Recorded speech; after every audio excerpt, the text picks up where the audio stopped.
Kapit na mga motorista ito ng busina sa petrolyo.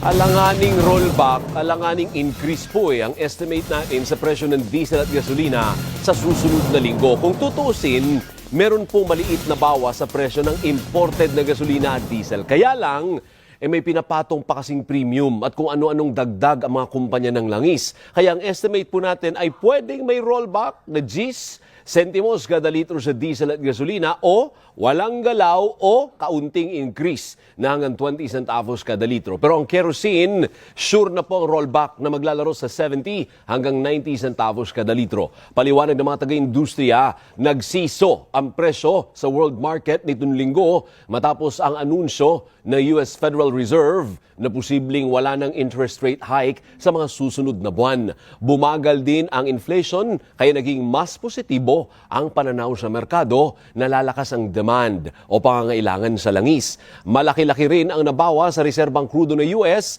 at may anunsyo rin ang International Energy Agency na sumasang-ayon sa forecast na lalakas ang demand sa langis sa mga susunod na taon.